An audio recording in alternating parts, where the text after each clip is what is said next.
This week we're here at MIT in Cambridge, Massachusetts to interview world-renowned linguist and philosopher Noam Chomsky.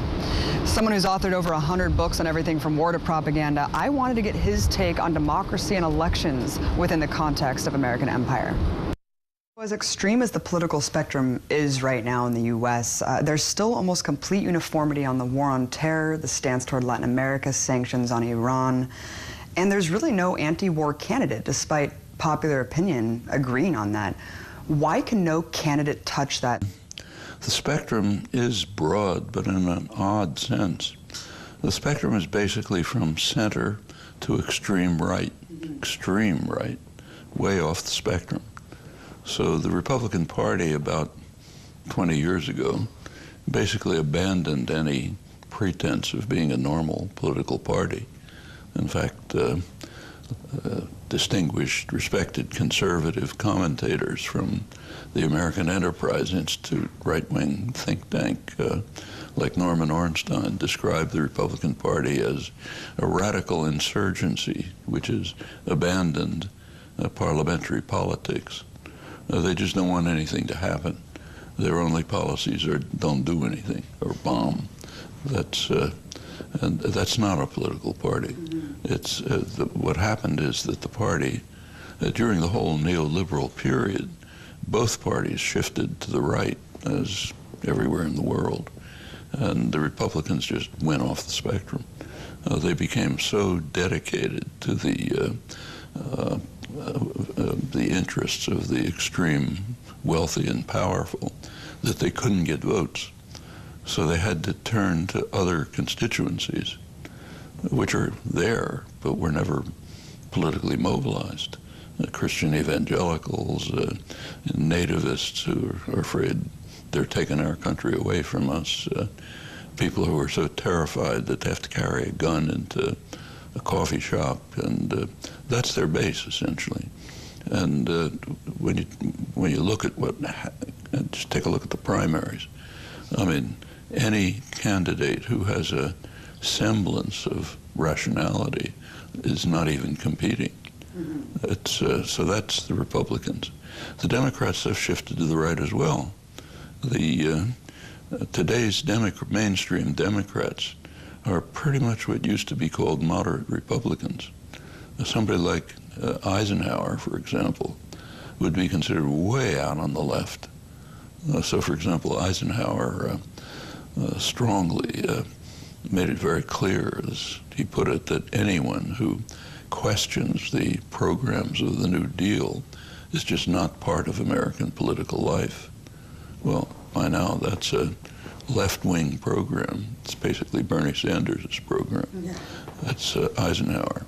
So the spectrum just is, it's true that it's broad, but in a very strange sense. As far as anti-war candidates are concerned, you have to ask what it means. So, for example, Obama is considered an anti-war candidate. He described the Iraq War as a mistake, a strategic blunder, as he put it. I mean, that's like Russian generals in Afghanistan in the early 1980s who criticized the invasion as a strategic blunder. That's not criticism of the war. It's saying you're making a mistake. The debate about the Obama's is running a global terror program of a kind that has never been envisioned before, the drone program. It's now being discussed to an extent because of recent leaks, but the questions that are being raised overwhelmingly, I mean, not by Jeremy Scale and Glenn Greenwald, but by most of those who are talking about it, is are you killing too many civilians? What about just assassinating people because you think someday they might want to harm you? I mean, suppose, for example, that Iran was murdering people in the United States because they think, with some reason, that they might want to harm them. For example, the editors of the New York Times and the Washington Post, who publish articles, op-eds, calling for bombing of Iran.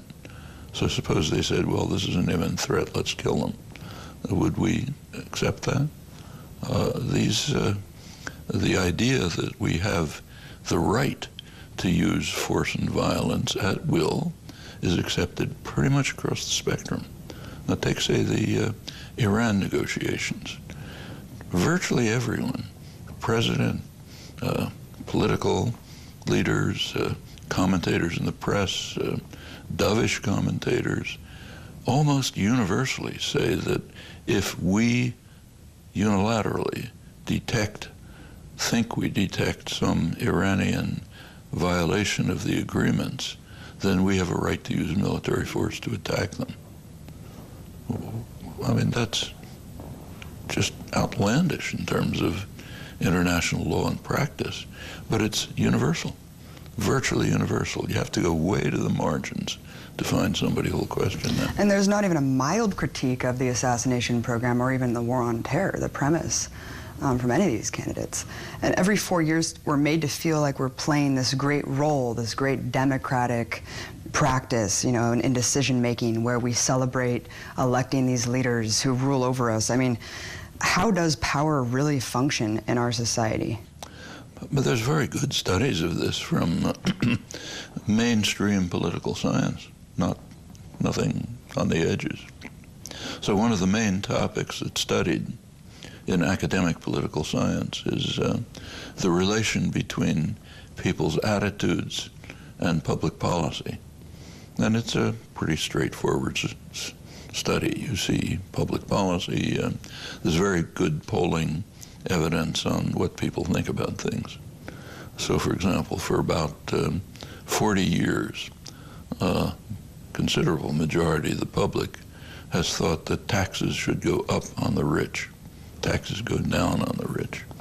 A substantial part of the public, often a big majority, thinks that we ought to have a national health care program. Nothing, impossible.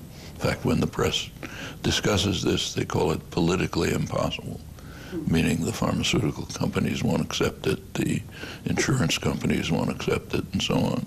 So it basically doesn't matter what the public thinks. About 70% of the public, lowest 70% on the income scale, are pretty much disenfranchised. Their attitudes have no detectable influence on the policies of their own representatives. As you move up the scale, you get a bit more influence. When you get to the top, policies made, and the top can mean a fraction of 1%. So it's kind of a plutocracy with democratic forms. And the elections, I mean, by now it's almost become a joke, but it's always been true that campaign financing plays a very substantial role in not only who's elected, but what the policies are. That goes back 100 years. The great campaign manager 100 years ago, Mark Hanna, was asked once, what are the important things that you have to run a campaign? He said there are three things. First one's money. The second one's money. And I forget what the third one is. You know? And pretty much that's true. With the current reactionary Supreme Court, it's just gone out of sight. Campaign spending is, you know, the billions and billions of dollars.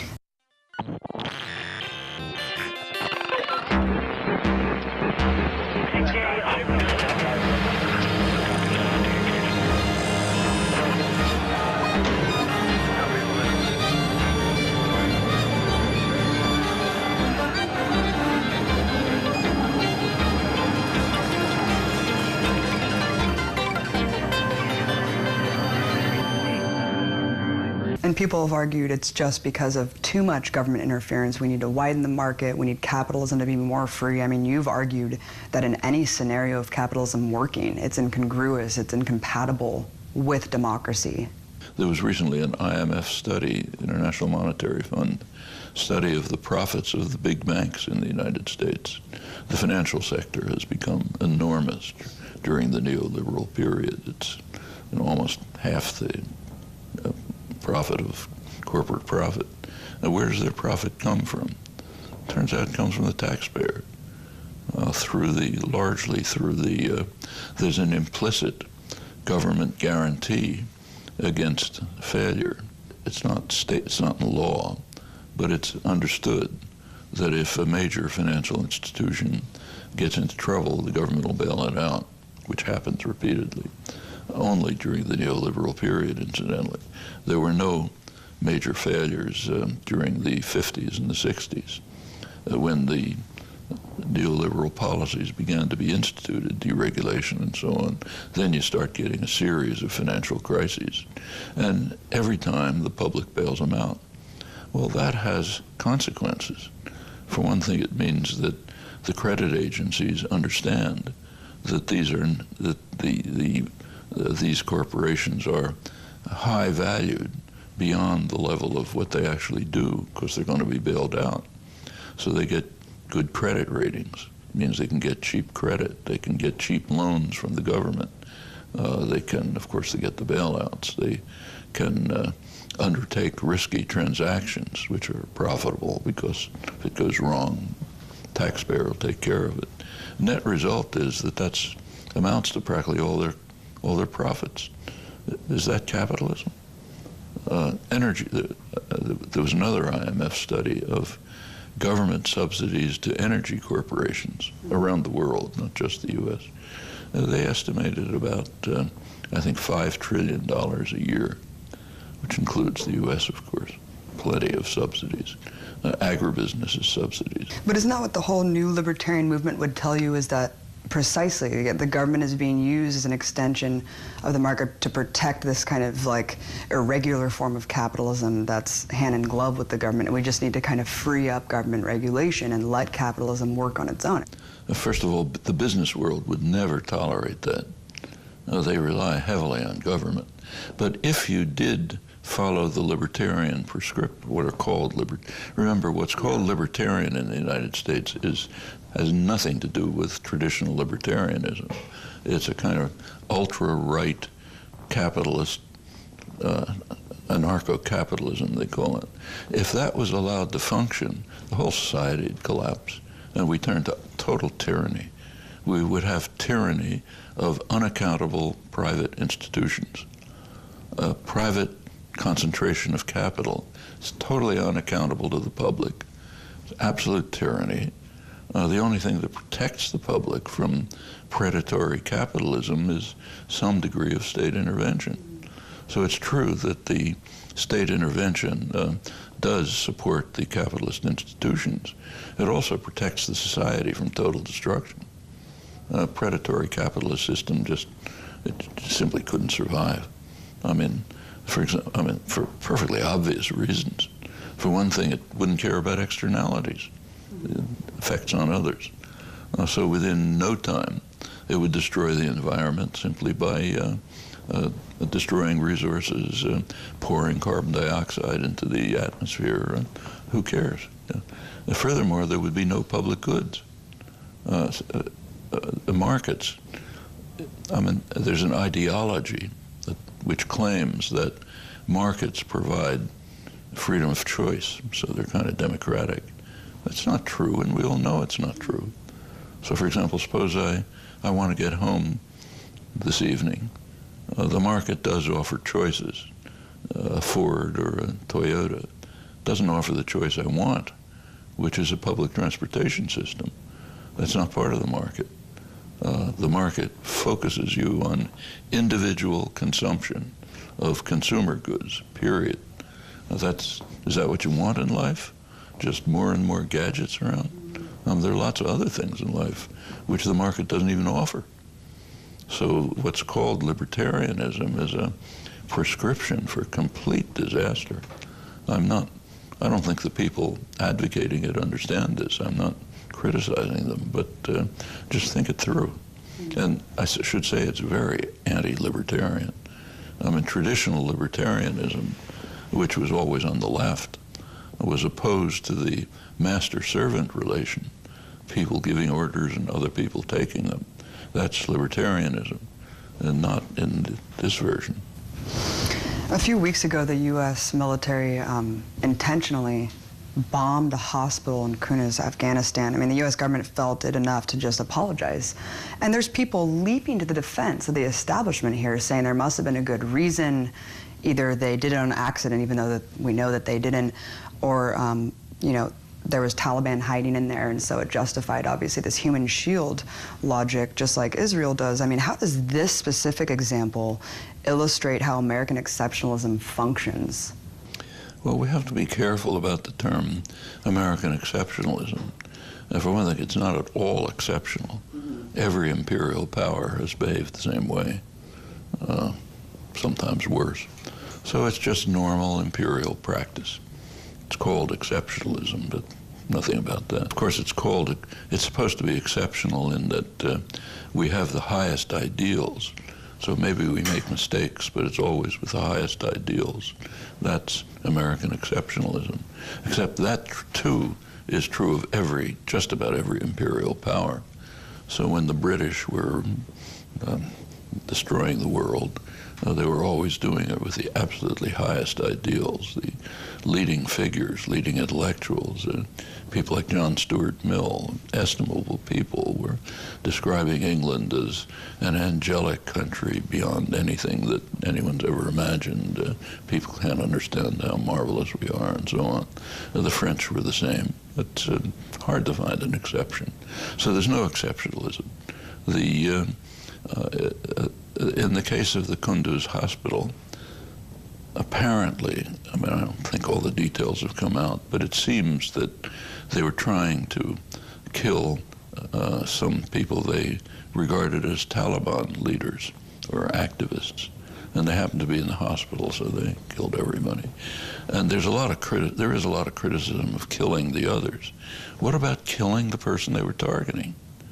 I mean, what right do we have to kill somebody in some other country who we don't like?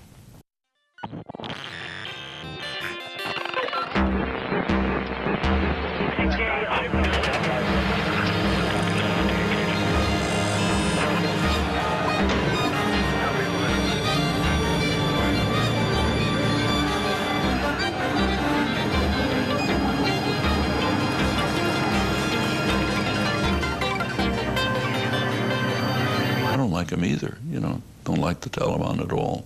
But does that mean we have a right to go kill them?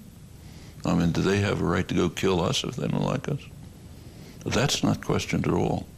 What's questioned is, and criticized, is attacking a hospital and killing the staff and killing the patients. And, you know, it's not the first time. So, for example, when the U.S., one of the lauded achievements of the U.S. Army in Iraq is the conquest of Fallujah in November 2004. Take a look at it. Just take a look at the New York Times, the days of the attack on Fallujah. The first day of the attack, there's a picture on the front page. I can practically visualize it, which is a picture of the General Hospital in Fallujah. Marines attacked the General Hospital, threw the patients off their beds, put them on the floor, put shackles around them, threw the doctors on the floor.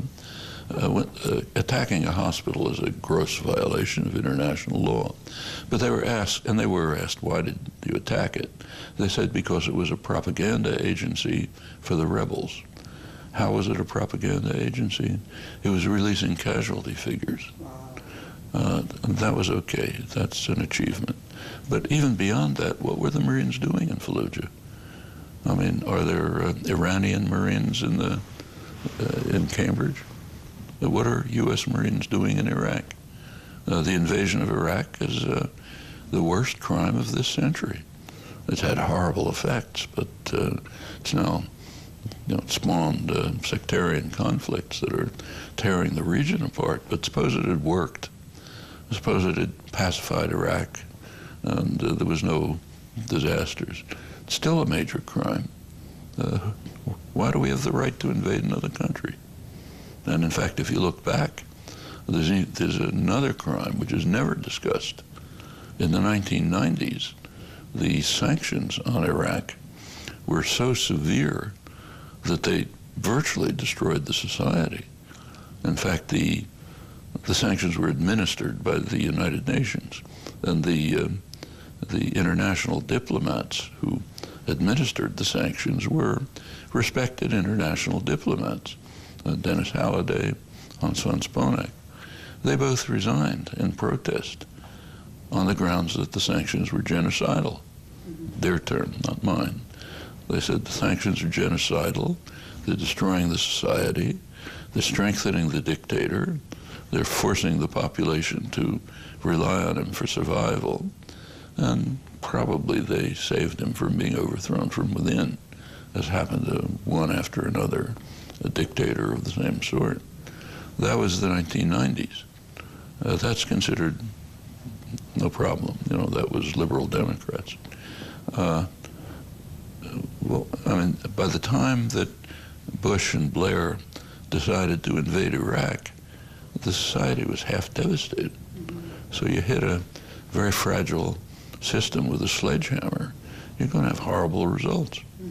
And but the very idea of invading is criminal, and try to find someone who describes it as a crime. Right. Obama is praised because he describes it as a mistake. Does he describe it as a crime? Does anyone? Except way out at the fringes. It was the dumb war, right? And dumb war. Yeah, we shouldn't do dumb things. We do smart things. Yeah, we do smart wars. That's like German generals after Stalingrad, who says it's really stupid to have a two-front war. We should have destroyed England first. Well, I always think it's interesting that people use the rationale that we didn't find WMDs as if that would have been a rationale to invade and occupy a country, finding weapons of mass destruction. I mean, it's insane. And in fact, completely insane. You know, if they're concerned about weapons of mass destruction, there are ways to proceed. The UN inspectors are doing a fine job. Actually, pretty much the same, similar questions arise in the case of the Iran nuclear deal. So Iran, according to the United States, poses a grave threat to the world. That's pretty much an American and Israeli obsession. Most of the world doesn't see it that way. But let's say it's a threat. Suppose Iran poses a threat. Are there simple ways of dealing with this? In fact, there are. And in fact, very popular ones. The best way to deal with it would be to work towards instituting a nuclear weapons-free zone in the region. That's supported by almost the entire world. It's strongly supported by Iran. In fact, they're one of the leading advocates of it. Yeah, when you're not even acknowledging that Israel has them, then that's the problem. The U.S. won't permit it because it does not want Israeli nuclear weapons to be open to inspection. So therefore, we block the obvious way to deal with whatever problem there is. And it is supported by virtually the entire world. Comes up every 5 years at the Non-Proliferation Treaty Review Conference. And in fact, the continuation of the Non-Proliferation Treaty is actually contingent on doing this. That was agreed 20 years ago. That's the most important arms control treaty there is. If that treaty collapses, we're gone. Everybody will have nuclear weapons and be using them. But the U.S. is so committed to protecting Israel's nuclear weapons that it's willing to endanger the Non-Proliferation Treaty and prevent the obvious means from keeping nuclear weapons away from Iran in case they have any interest in developing them. Do you see a word of discussion of this outside of the arms control literature? And I write articles, but way out at the fringes. Nothing that could possibly make the mainstream. There's this huge amount of grassroots energy donations around getting people elected who are believed to be able to give us solutions to the problems that we face, Noam. What do you think focusing our energy on? Take, say, the Bernie Sanders campaign, which I think is important, impressive. He's doing good and courageous things. He's organizing a lot of people. That campaign ought to be directed to sustaining a popular movement which will use the election as a kind of an incentive, but then go on. And unfortunately, it's not. when the election's over, the movement's going to die. And that's a serious error. The only thing that's going to ever bring about any meaningful change is ongoing, dedicated, popular movements which don't pay attention to the election cycle. It's an extravaganza every 4 years. You have to be involved in it, so fine, we'll be involved in it, but then we go on. If that were done, you could get major changes.